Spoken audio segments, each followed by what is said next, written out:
릴리안이 잠에서 깨어났을 때 가장 먼저 느낀 것은 통증이 아니었다. 그것은 기계에서 삐삐 소리가 나는 소리도 아니고 병실에서 나는 익숙한 소독제 냄새도 아니다. 그것은 침묵이었다.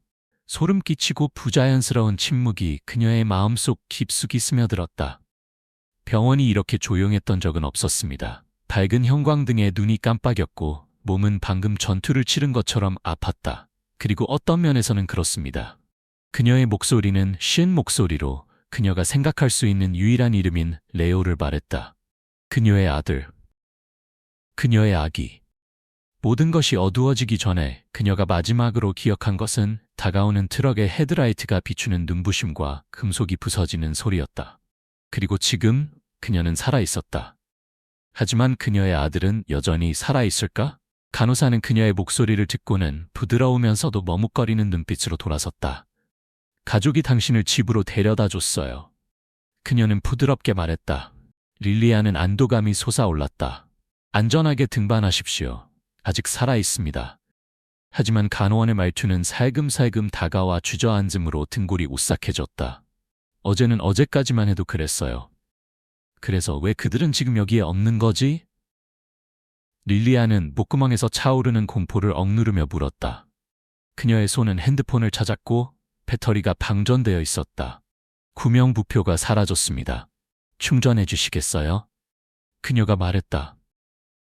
서서히 전화가 켜지자 그녀의 심장은 격렬하게 뛰었다. 친구, 동료, 관심 있는 사람들 등 수십 개의 메시지 알림이 쏟아져 들어왔습니다. 하지만 부모님으로부터 메시지를 받지 못했습니다. 당신에게서 단 한 줄도 떨어지지 않습니다. 그러던 중 진짜 충격이 찾아왔는데 그것은 바로 은행의 발표였습니다. 연속 95천 달러가 사라졌습니다. 릴리언은 숨이 막힐 것 같았다. 저축. 많은 애의 기여가 포함됩니다. 레오의 미래를 위해, 이런 비상사태를 위해, 안전을 위해 저축했던 돈이 모두 사라졌다. 항공권, 럭셔리 호텔, 브랜드 상품을 쇼핑하세요. 모든 것이 빙빙 돌고 있습니다. 그녀의 가족은 그녀에게서 도둑질을 당했다. 그리고 그녀가 배신을 완전히 이해하기도 전에 그녀의 사촌이 보낸 메시지가 그녀의 가슴에 망치처럼 박혔다. 릴리안은 소셜미디어를 엽니다. 그리고 그들은 1등석에서 미소를 지으며 샴페인을 건배하고 디자이너 가방에 둘러싸여 있었습니다. 그녀의 어머니와 언니들은 웃으며 농담을 했다. 그녀가 병원 침대에 누워있는 동안 그녀의 아이는 남겨져 있었습니다. 그 순간은 그녀의 일부를 산산조각냈지만 동시에 더 강한 무언가를 깨웠다. 릴리안의 이야기가 시작되어 마음이 아프다면 당신은 혼자가 아닙니다. 아래의 의견을 남겨주세요. 당신이라면 이 상황에서 무엇을 하시겠습니까? 릴리안의 삶과 아들, 명예를 되찾기 위한 릴리안의 강렬한 여정을 따라가고 싶다면 저희 채널에 좋아요를 누르고 구독하는 것을 잊지 마세요. 이 이야기는 이제 시작에 불과합니다. 릴리안은 어머니가 화난 목소리로 전화로 맙소사. 레오는 괜찮아. 그는 집에 있어요. 집. 심각한 교통사고로 엄마가 병원에 입원해 있는 동안 집에 혼자 남겨진 7살 아이? 사과하지 않습니다. 후회는 없습니다. 오직 차가운 무관심만이 있을 뿐이었다. 릴리안은 어안이 벙벙했다. 그녀는 전화를 끊었다. 심장이 마구 뛰었다. 그는 몇 블록 떨어진 곳에 사는 이웃인 헤이 부인을 부르며 손을 떨었다. 레오가 내 집에 있니? 그녀는 거의 숨이 막혀 물었다. 전화선 반대편에서 부드러운 목소리가 들려왔다.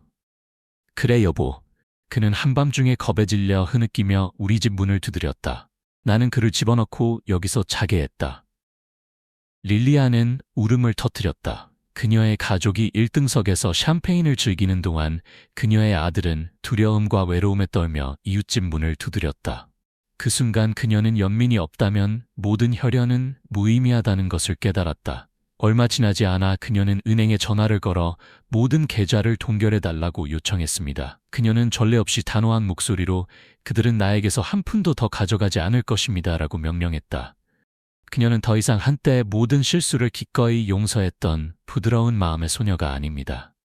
릴리안은 난생 처음으로 자신과 아들을 위해 일어섰다. 불과 몇 시간 후 전화벨이 울렸다. 이번에는 어머니의 목소리에 공포가 가득했다. 뭘 했어? 카드를 더 이상 사용할 수 없습니다. 우린 여기 갇혀 있어. 또 다른 목소리가 끼어들었고 그녀의 언니가 소리쳤다. 이거 고쳐야 해. 당장. 릴리안은 눈물을 글썽이며 살짝 미소를 지었다. 나는 내가 할 수 있는 유일한 일을 할 뿐이다. 친애하는 청중 여러분, 지금은 우리가 질문을 던져야 할 때입니다. 가족이 그런 상황에서 아이를 버린다면 용서할 수 있습니까? 당신은 스스로를 위해 일어서는가? 아니면 침묵 속에서 계속 고통을 겪는가? 다음날 아침, 릴리안은 병실 창문을 통해 들어오는 희미한 빛에 잠에서 깼다. 몸은 여전히 아팠지만 정신은 그 어느 때보다 밝았다. 그녀는 전화기를 집어들고 메시지 섹션과 음성 메일을 열었고 어머니와 두 여동생이 보낸 부주제 중 전화와 공황 상태의 메시지가 쏟아져 나왔다. 우편함 속의 어머니의 목소리는 마치 그녀가 희생자인 것처럼 들렸다. 그럴 생각이 없었다는 걸 알아. 언제나 그랬듯이 나를 용서해 줄 알았는데 제발 당신이 필요합니다. 사과하지 않습니다. 일말의 뉘우침도 없이 그저 그녀가 그들을 다시 구해줄 것이라는 기대 때문이었다. 대신 릴리안은 더 중요한 것, 즉 사자 자리에게 집중했다. 그녀는 간호사들의 도움을 받아 병원을 나와 어린 아들이 기다리고 있는 헤이 부인의 집으로 곧장 갔다. 낡은 공룡 인형을 껴안고 슬픔으로 가득 찬 눈빛으로 앉아있는 레오의 모습은 그녀의 마음을 조여왔다. 엄마. 그는 부드럽게 말하고는 달려가 그녀를 꼭 껴안았다. 그들은 사라졌습니다.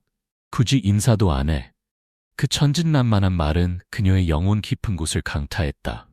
아이는 결코 버림받았다고 느껴서는 안 되며 특히 자신의 친척에게 버림받았다고 느껴서는 안 된다. 릴리안은 레오를 품에 안고 앉았다. 내 잘못이 아니야, 얘야. 그녀는 소년의 부드러운 머리카락을 타고 눈물을 흘리며 속삭였다. 엄마가 왔어요. 저는 항상 여기 있을 것입니다. 그리고 그 순간부터 그녀는 계획을 세우기 시작했습니다. 더 이상 가족 조종의 희생자가 아닙니다. 그녀는 변호사를 불렀다. 은행의 사기 행위에 대한 불만을 제기하십시오. 모든 거래가 추적되고 불법적으로 인출된 각 달러가 자세히 나열됩니다.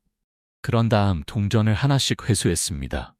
은행은 계좌를 동결했고 항공사는 항공권을 취소했으며 호텔에서는 어머니와 여동생이 충분한 현금을 지불하지 않으면 더 오래 머물 수 있도록 허락하지 않았습니다. 그녀 주변의 모든 공동체가 점차 그 사실을 알게 되었다. 그 이웃은 지역교회 모임에서 그 사건을 자세히 이야기했다. 한때 다루기 어려운 아이로 여겨졌던 릴리안은 이제 동정심이 많고 지지하는 사람이 되었습니다. 이것은 단지 돈에 관한 것이 아닙니다. 그것은 뼛속까지 배신하는 것이다. 그러나 릴리안은 분노가 아니라 독립적인 미국 여성의 정신으로 법적이고 단호하며 문명화된 행동으로 맞서 싸웠다. 릴리안이 옳은 일을 했다고 생각한다면 좋아요를 누르고 그녀에게 호의적인 댓글을 남기고 채널을 구독하여 삶을 재건하기 위한 이 강력한 미혼모의 여정을 계속 따라가는 것을 잊지 마십시오. 때때로 당신이 가족이라고 부르는 사람들과 단절되어야 하는 것이 진정으로 당신 자신의 삶을 시작하는 유일한 방법이기 때문입니다. 2주 후 모든 것이 새로운 궤도에 오르는 것처럼 보였을 때 릴리안은 초인종 소리를 들었다. 그녀는 보안 카메라를 흘끗 보더니 조용히 서 있었다. 집 앞에는 그녀가 가족이라고 부르던 네 사람, 즉 어머니, 아버지, 그리고 2명의 여동생이 서 있었다. 여행 가방도, 꽃도, 사과도 없습니다. 그것은 단지 지치고 용서를 기대하는 표정일 뿐입니다. 그녀는 문을 열지 않았다. 그녀는 두근거리는 심장을 느끼며 가만히 서 있다가 창가 의자에 앉아서 귀를 기울였다. 우린 너무 멀리 갔어. 그녀의 어머니가 문가의 틈 사이로 말했다. 하지만 널 영원히 그렇게 내버려 둘 수는 없어. 내가 네 말을 들었다는 걸 알아.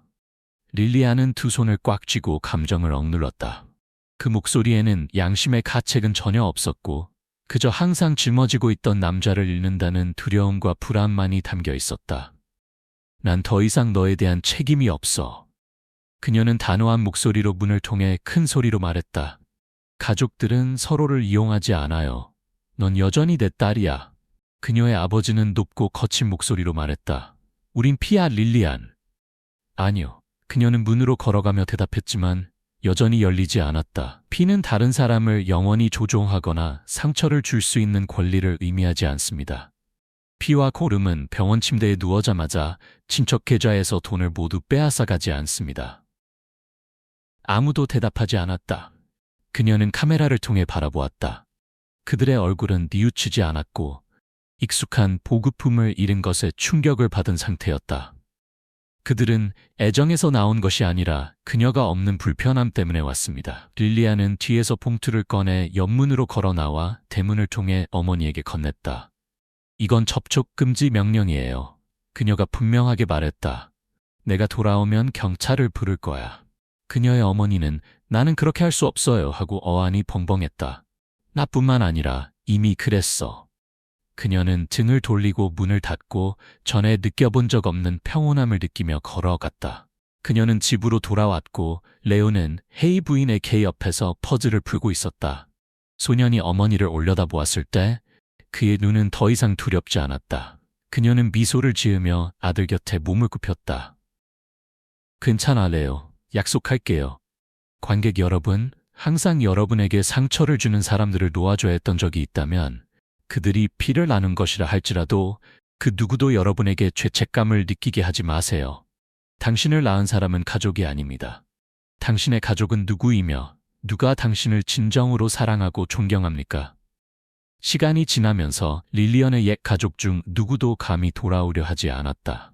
긴장감으로 가득 찼던 주말은 이제 레오의 상쾌한 웃음소리와 헤이 부인의 부엌에서 나는 구운 쿠키 냄새로 바뀌었습니다. 그러나 치유는 하루아침에 오지 않습니다. 레오가 수줍게 떠나세요.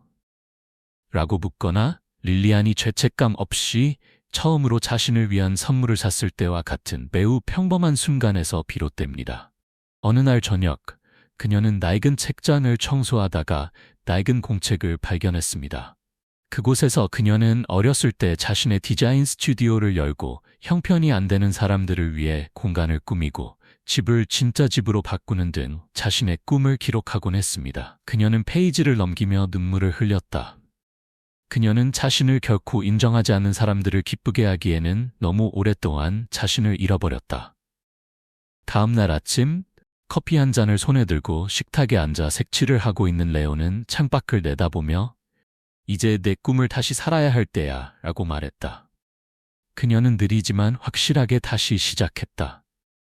그녀는 자신의 디자인 스튜디오를 위해 웹사이트를 다시 열었고 이번에는 잿더미로부터의 부활을 상징하는 피닉스 스페이스라는 새로운 이름으로 웹사이트를 열었습니다. 그녀가 공유한 첫 번째 게시물은 새로운 거실에 있는 그녀와 레오의 사진으로 모든 균열은 빛이 비출 수 있는 곳입니다 라는 캡션이 있습니다. 반응은 의외였다. 미혼모, 가족에게 버림받은 여성, 경제적 충격을 겪은 사람들 모두 격려의 말, 나눔, 봉사 요청의 말을 남깁니다. 피닉스 스페이스는 단순한 디자인 스튜디오가 아니라 커뮤니티이자 간과된 사람들의 목소리가 됩니다. 새로운 고객의 이메일에 답장을 보내는 동안 리오는 다가와서 방을 다시 디자인할 수 있습니까? 하지만 이번에는 하늘처럼 푸른색을 더 원해요. 그녀는 아이를 품에 안고 웃었다. 물론이죠. 제 작은 손님이죠. 친애하는 청중 여러분. 만약 여러분이 다른 사람들의 잘못된 기대에 빠져 자신을 잃어버린 적이 있다면 여러분은 다시 시작할 권리가 있다는 것을 기억하십시오.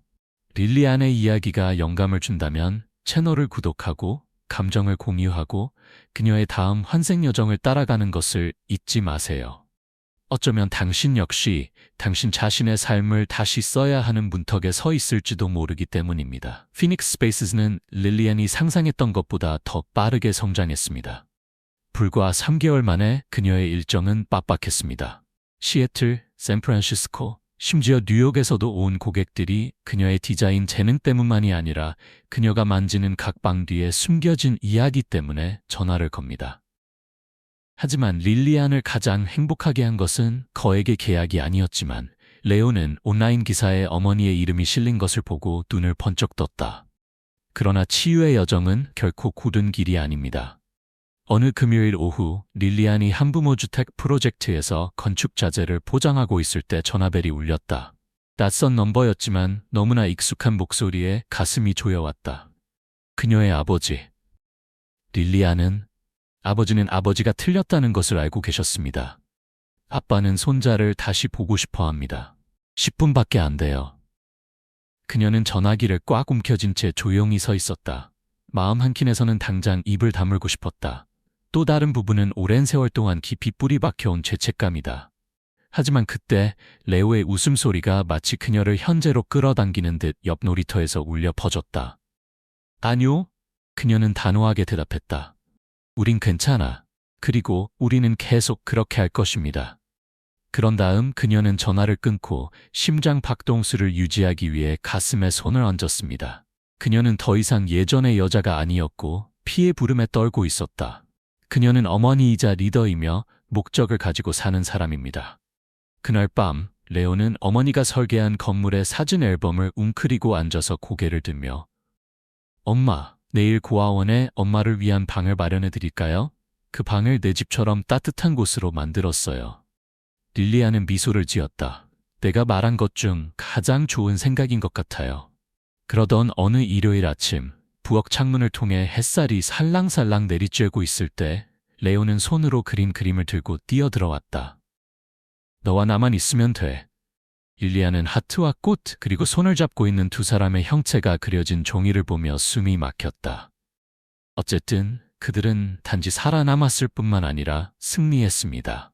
그 순간 그녀는 깨달았다.